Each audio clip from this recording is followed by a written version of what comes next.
Eternally? Come on, nobody has any experience of that. But if we depend on our own experience, we'll never understand what's beyond us, because we're limited.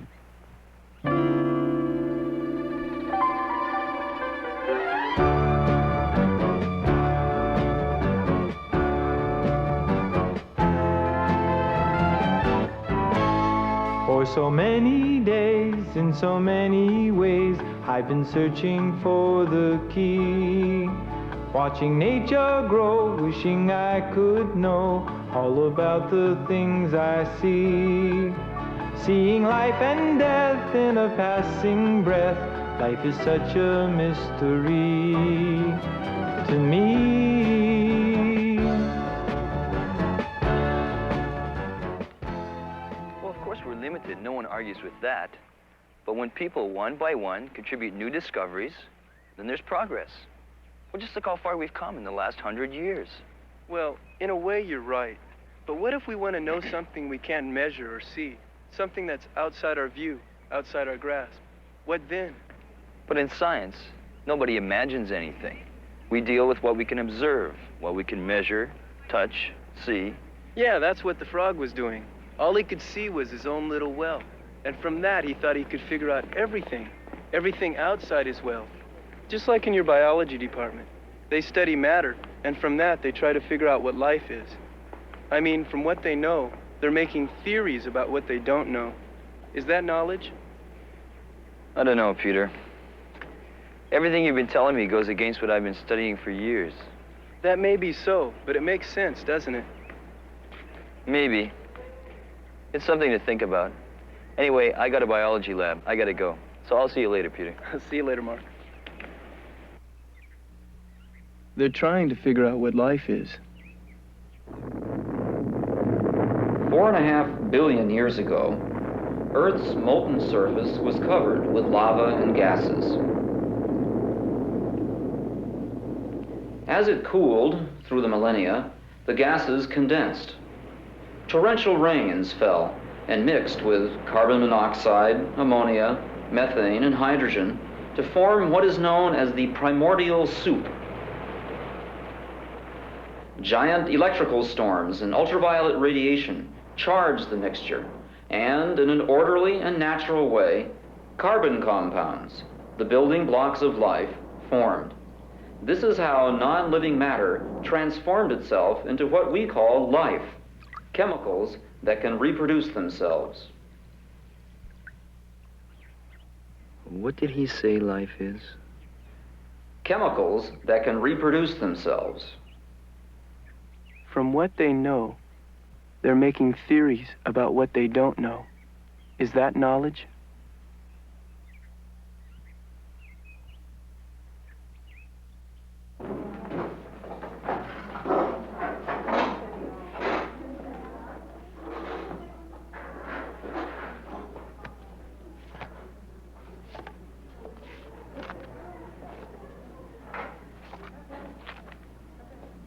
Let's see. Today's lab's about metamorphosis, the life cycle of Lepidoptera, and then a short lecture. I guess I'll start by studying its wing venation.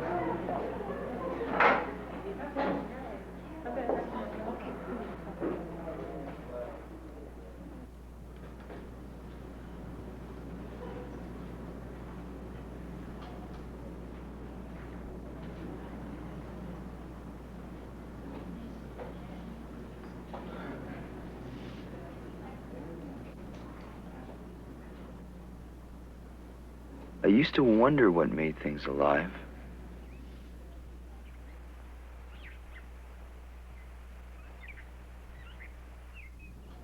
That's what Peter was talking about all through lunch.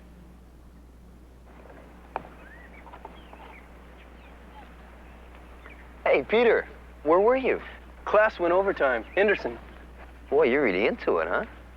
I sure am. It's the best course I've ever had. We're studying the Gita. The Gita? So what's that? Is that your text? Yeah, the Bhagavad Gita as it is. It was written down 5,000 years ago in the Sanskrit language. The Sanskrit language? Well, you really found something to chew on, eh, Peter? Have I ever? Why don't you have an apple instead? Come on, Mark. I'm really excited about this. Really? Yeah. Okay, so what's it about? Well, here, I'll show you. From childhood to youth to old age, the material body is always changing. But within the body is an anti-material particle. It never changes, but always stays the same. Yeah, I've heard of antimatter. Yeah, antimatter has qualities exactly opposite to the qualities of matter. Material things come and go, but antimatter remains the same. It's permanent. That's not what I heard. That must be the Gita's theory, huh? It's not just a theory, it's something we can perceive. We can actually perceive antimatter. How's that? Well, by understanding that although the body's constantly changing, you're still the same person. You don't change. So the thing is, who are you? The one who's not changing. Well, it's just my memory. I can remember when I was younger, but that doesn't really explain it. It's just a function of the brain. Well, the reason I'm the same person as I always was is because of the genetic code that keeps working inside all the cells in my body. So the new cells are just like the old ones. It's all due to the genetic code. So you are a genetic code? Well, The genetic code is just a mechanism. It ensures that your cells change in a uniform way. But does it explain who you are? Does it explain your continuing identity? So you're saying that my body is matter and that I'm antimatter. And that matter is not conscious, but antimatter is. Exactly. Without the anti-material particle, the body's dead. The Gita says this particle is alive and makes the body appear alive. The body grows because this living force is in it. Since the living force is in it, the body continues to grow.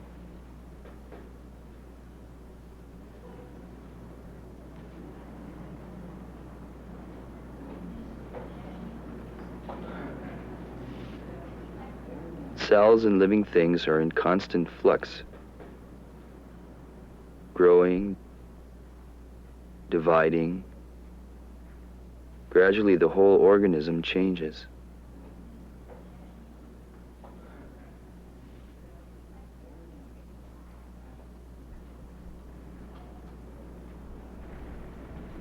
From childhood to youth to old age, the material body is always changing.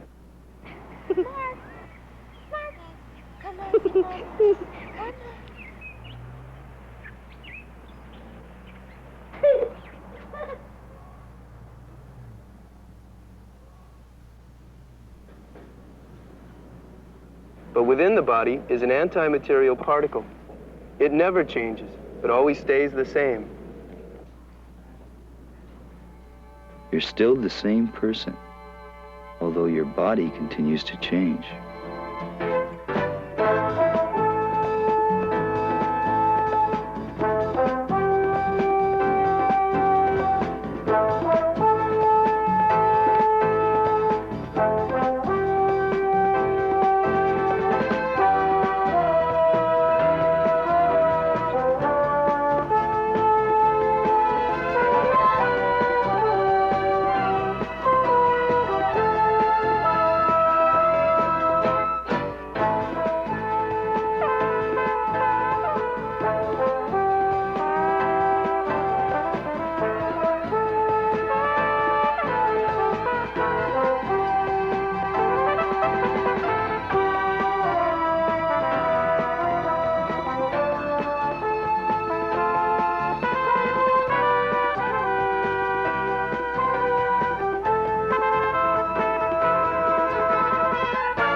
life is strictly a material phenomenon. Carbon, oxygen, hydrogen, and nitrogen. 15 other elements. All these elements, as you know, are common. They're found all over the planet. All of the functions of the human body can be explained in terms of the interactions of these chemicals. So, you can see there's nothing extraordinary going on here. There is no special ingredient called life. The way the chemicals combine makes life seem extraordinary. But really, life is just a complex organization of material elements. Life isn't produced when chemicals interact. This combination of blood and tissues and organs doesn't make me alive.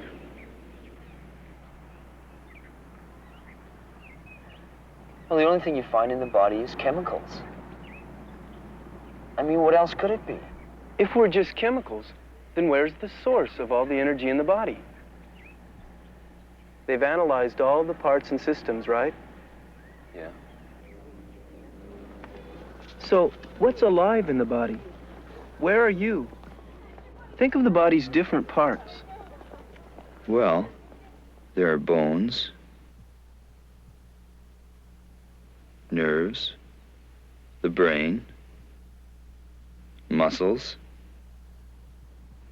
lungs, the liver, kidneys, the heart, the circulatory system, corpuscles, the cell, the nucleus, chromosomes, genes, DNA, RNA, and the atom. Yes, the atoms in living bodies are the same as those in dead objects.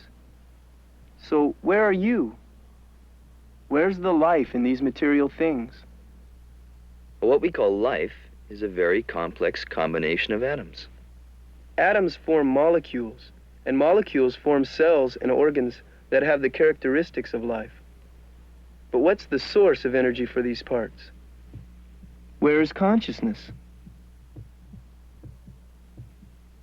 Well, many different parts of the body work together to make me what I am. But the parts can be replaced with machines. The heart-lung machine, the kidney machine, and you'll still be alive. So where is life? In the machines? Well, what about the brain? The brain's like a sophisticated computer. A part to help you see, parts to let you hear and understand, parts to store information, parts to control your motor functions, parts for reasoning and decision-making. But where is life? Where are you? Well, we don't know. It evades your investigation. You can say life is a chemical reaction, but can you prove it? Well, you can't prove that antimatter exists in the body. You can't prove it's there by doing experiments. There's no machine that'll register the living force. But you can experience it. You know, you see the sunshine all over, and you know it's coming from the sun. In that way, you feel consciousness all over your body, because it's coming from the anti-material spark. This particle is even smaller than the atom, and is in the heart of every living being. When blood passes through the heart, it gathers energy from the anti-material spark. That's how consciousness spreads throughout the body.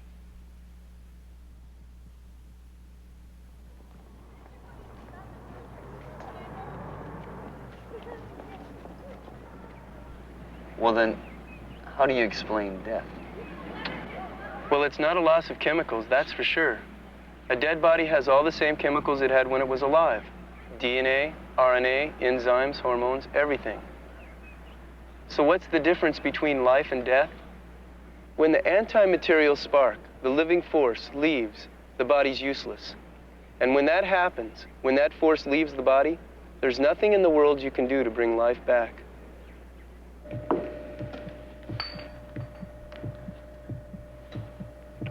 Okay, let's check for any more bleeders. Get a sponge count. Should I loosen the retractor? A bit. Looks good. All right, we're ready to close. Have some towel for an ABDs ready for the dressing.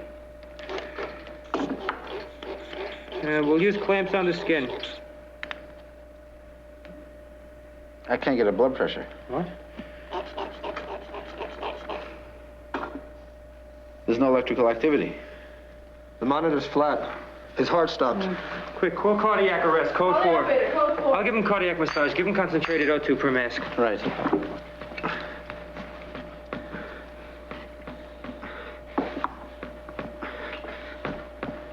Any activity at all? None. Come on.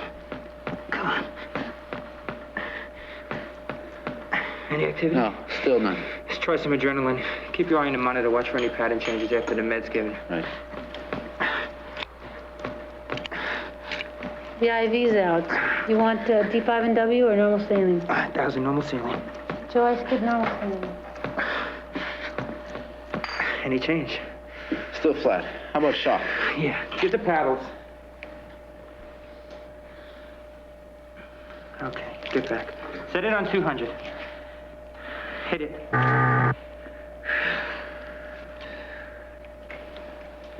There's no tone. Stimulation's ineffective. We can't bring him back. It's all over. It's finished. There's nothing we could do to save him.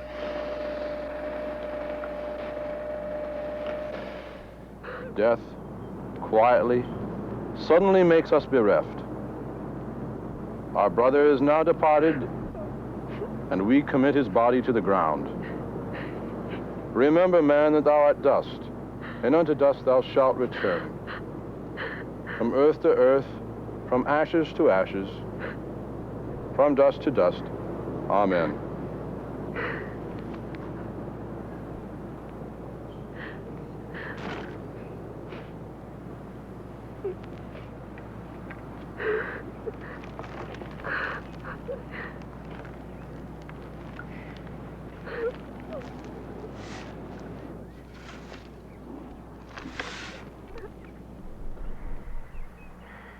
The lovable object is the imperishable living spark within. No one loves a dead body. So, biologists now know that life can be explained in terms of the same chemical, physical laws that describe matter. Because, as we have seen, life is just a complex organization of matter. Now, the interesting thing is that in the future, we expect to be able to produce life here in the laboratory by combining, through extremely sophisticated means, these very elements that are found all around us. This will be very exciting. It'll be the culmination of centuries of study and experiment. Now, prior to the 1900s, I want to get into now some of the issues that historically have confronted microbiologists. We're using material instruments, Basic obstacles, so all we can see will be material elements. problems, the origin of life. How can we see the living force? derived from It's beyond our power to see. that in nature, organic They always say, substances in the future, produced only in the by future we'll understand, we'll create life. synthesis by But it doesn't seem reasonable. certainly It seems more like an empty promise. organic chemists had synthesized in the laboratory of various complex organic compounds. But this fact did not alter the belief Matter by itself doesn't seem to have any of the qualities of life. since it was Consciousness, the will to live, direction, desire. carried out the necessary How could matter ever start being conscious of itself, such a situation even after millions of years? possible in a completely inorganic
Well, suppose there is an anti-material particle in every living thing. The birds, the trees, plants, and people. But all these bodies are very different. So is the particle in each body also different? Anti-material particles are different in the sense that each one is an individual. But at the same time, the anti-material particles in all the different kinds of bodies are equal. From a spiritual viewpoint, all living things are equal. If we think, I'm a man, I'm a woman, I'm American, I'm Chinese, I'm young, I'm old, I'm white, I'm black, I'm Christian, I'm Jewish, I'm Hindu. We think we belong to a particular family and country and race and faith. But these names apply only to the body. They have nothing to do with us. Each of us is an anti-material particle, a pure spiritual particle, eternally.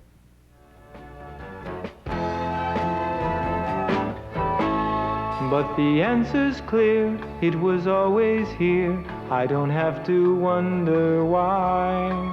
When I see life spark, lighting up the dark, like the sun lights up the sky, I can see the truth in old age or youth. It's the soul that doesn't die. Now fly.